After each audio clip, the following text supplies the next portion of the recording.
On this problem, it's telling us that the length of each side of the triangle shown below is 1 inch. And if we have 100 of these triangles placed as we have them here, one on top of the other so that they fit into all the little grooves, what is the perimeter of the figure formed?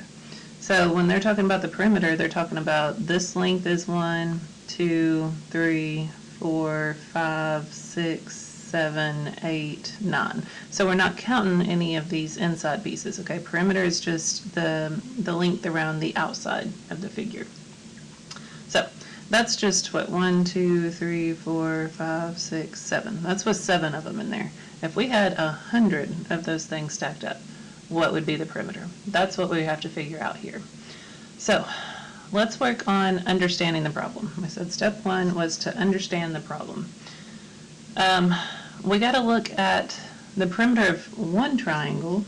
We know is 3, right? 1 and 1 and 1. So the perimeter of one triangle is 3. And we got to look at, if we start stacking up 2 of the triangles, we've got a perimeter of 1 and 2, 3, 4. So we got to keep growing this all the way out to 100 and figure out what is our perimeter. So step 2 is to devise a plan. So maybe we need to work with some simpler cases. We said working with one triangle we had a perimeter of 3. If we start putting 2 of those together, we've got 1, 2, 3, 4. If we put 3 of these together, we've got 1, 2, 3, 4, 5. And let's do 4 of these together. Trying to look for a pattern, maybe to see if we can build a table of some sort. 1, 2, 3, 4, 5, 6. I wonder if that holds, that we just keep adding one more every time. Was that 1, 2, 3, 4, 5? So we got 1, 2, 3, 4, 5, 6, 7. Looks legit. I think we just keep adding one more. All right, so that's our simpler cases, right? 3 triangles has a perimeter of 5. 4 triangles has a perimeter of 6. Okay, so let's build us a table here. I've got our number of triangles, and then let's say our perimeter. All right, so when we had 1 triangle, our perimeter was 3. When we had 2 triangles, our perimeter was 4. When we had 3 triangles, perimeter was 5. When we had 4 triangles, the perimeter is 6. When we had 5 triangles, perimeter is 7. Okay, so yeah, we can start seeing a pattern here.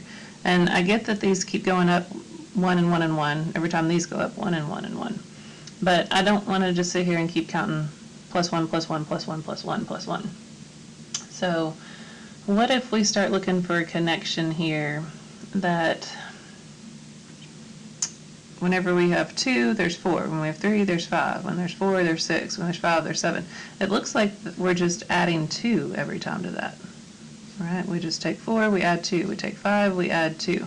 So if we have 6, we would expect there to be 8. If we had 7 triangles, we would expect there to be 9. And that still fits this pattern of add 1, add 1, add 1, add 1. Okay.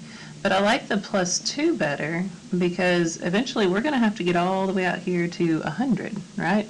I don't want to have to sit here and keep adding plus 1, plus 1, plus 1. It's a lot easier to just add 2 to that. All right.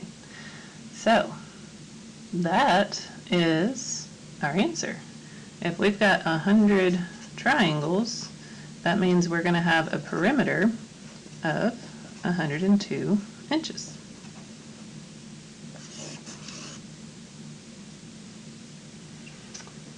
Now, the looking back part, I was trying to think about, we did step 1, we did step 2, step 3 is where we start carrying it out. Step 4, looking back, we're just kind of looking, make sure that we are on the, that it's a good ballpark guess, but also, maybe we start looking to generalize some things and think, okay, we found if there was 100, we just add 2, but what if there were 500? Well, we do 500 plus 2, so there'd be a perimeter of 502. If there were 789 triangles, then we'd just add 2, and we'd have 791 perimeter.